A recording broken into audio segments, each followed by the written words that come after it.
बात समझ में आ गई कि नहीं? तो जब आप भक्ति करने जाओगे, जो भक्त नहीं है वो पीछे से आवाज लगाएंगे आपको। सुखदेव जी लौट के नहीं आए, आप भी लौटना मत,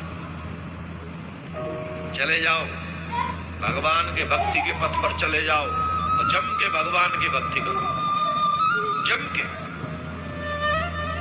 जिस भगवान ने मुझे धराधाम पर भेजा उसे कभी मत भूलना। व्यास जी उदास हो गए थे, लौट के जब सुखदेव नहीं आए तो व्यास जी उदास हो गए। नारद जी का संग मिला और नारद जी के संग के कारण वेद व्यास जी महाराज को नारद जी ने अपने पूर्व जन्म की वृत्तांत सुनाया। मैं पूर्व जन्म में दासी का पुत्र था, लेकिन संतों के संग ने दासी के पुत्र को देवर्षि बना दिया। क्या बना दिया? जोर से बोलो। जो दासी के पुत्र थे। आज हमारे समाज में एक और बहुत बड़ी प्रॉब्लम है, थोड़ा ध्यान से सुनिए। 5 मिनट ऐसे बैठिए, सावधान की मुद्रा में 5 मिनट, सिर्फ 5 मिनट। हमारे दुख का कारण एक और है, अब हम लोगों ने सेवा करना बंद कर दिया। अब हम सेवा करवाना चाहते हैं। हमारे हरियाणा में हमारे सेवा किसे कहते हैं, गुरुद्वारों से सीखो जाके। कितने हिंदू अरबपति ऐसे हैं जो मंदिर में जाके झाड़ू लगाएंगे? अरबपति छोड़ो, करोड़पति। हम हिंदू करोड़पति हो जाएं तो हमें मंदिर का प्रेसिडेंट बनना है और पंडित जी पे ऑर्डर छांटना है, लेकिन झाड़ू नहीं लगाएंगे। और गुरुद्वारे में चले जाओ, बड़े से बड़े धनवान हमारे सिख भाई झूठे भांडे मांजते, झाड़ू लगाते, जोड़ों की सेवा करते। सेवा करने से आपका अहंकार नष्ट होता है। मंदिर में झाड़ू लगाने का मतलब समझ लीजिए, जरा बात मत करना अभी, just listen, few minutes only। आपको हमको पता ही नहीं मंदिर में झाड़ू लगाने का मतलब क्या है। ठाकुर जी के घर को स्वच्छ करने का क्या फल है हम जानते हैं क्या? हमने तो अपने घरों में भी झाड़ू लगाने के लिए झाड़ू वाली रखी हुई है। हम तो अपने घर को भी स्वच्छ नहीं करते। Just listen to me. जिसका भाग्य सो गया हो, कोई भी बात बनती ना हो उससे, बने बनाए काम बिगड़ जाते हो। अगर ऐसा व्यक्ति भी 41 दिन भगवान के मंदिर में झाड़ू लगा दे, सिर्फ 41 दिन झाड़ू लगाए लगातार बिना रुके, उसका सोया हुआ भाग्य जगने लग जाता है। इतना प्रभाव है मंदिर में झाड़ू लगाने का। कोई सेठ बन गया, कोई सेठानी बन गया, हम भूल गए कि हम भगवान के दास भी हैं। अहंकार के उस तराजू के पल्ले में हम लोग बैठ गए, सेवा भाव शून्य हो गया। अरे 4 आदमी भी आ जाए ना घर में एक्स्ट्रा तो नानी रोती, अरे राम राम राम, इतने लोग रहेंगे अमीर, ये खाएंगे, ये पिएंगे, इनको तो चाय पिलानी पड़ेगी। उससे पहले पूछते आप कब जाओगे?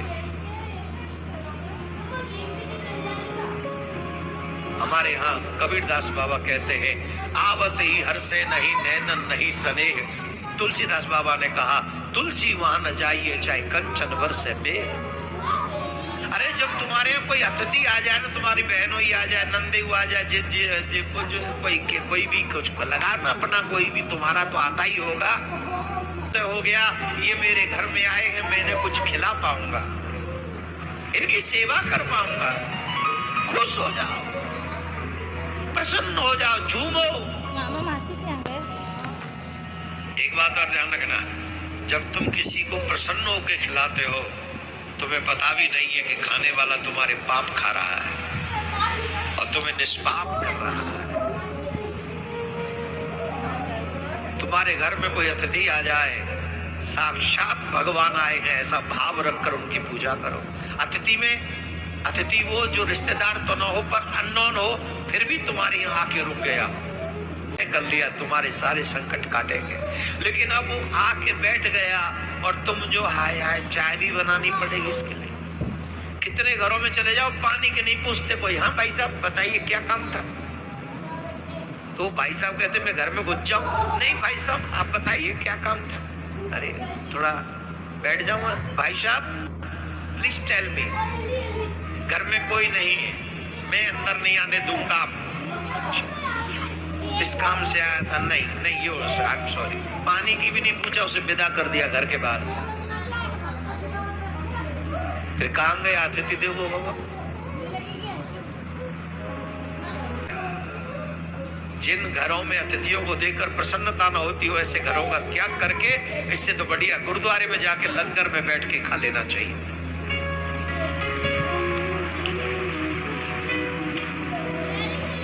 और वो कोई भी आ जाए पूछते नहीं है, पूछते जवाब दो।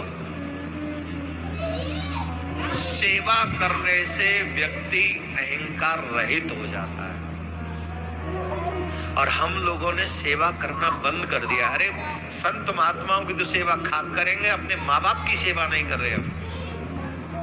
क्या सेवा करेंगे संत महात्माओं की, हम क्या मंदिरों की सेवा करेंगे हम अपने माँ बाप की सेवा नहीं कर पा रहे, सास ससुर की सेवा बहुएं नहीं कर पा रही हैं। बहुएं तो कसम खा के बैठी है कि सास की बुराई करनी है, सास भी कम नहीं है वैसे, ये भी पूरी धर्म चिक्का है ऐसे। अरे वैसे मैं पानीपत की सास बहुओं की बात नहीं कर रहा हूँ, यहाँ की सास बहू बहुत अच्छी है, कसम से बड़ी अच्छी है, इतनी अच्छी सास बहू है, मैंने ऐसी सास बहू आज तक लाइफ में कभी देखी नहीं। ताली बजाओ तुम लोग तो बजाओ यार।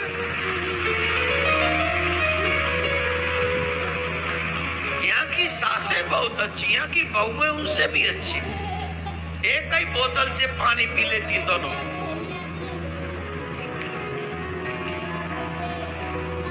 एक ही तड़का, दो, एक सास का तड़का और एक बहू का तड़का।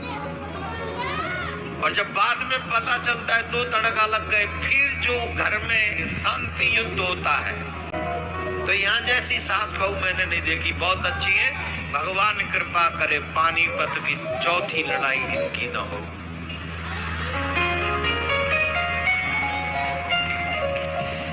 तीन लड़ाई बड़ी फेमस है पानीपत की ना, तो चौथी लड़ाई ना हो, यही प्रार्थना है। राधे राधे बोलना पड़ेगा।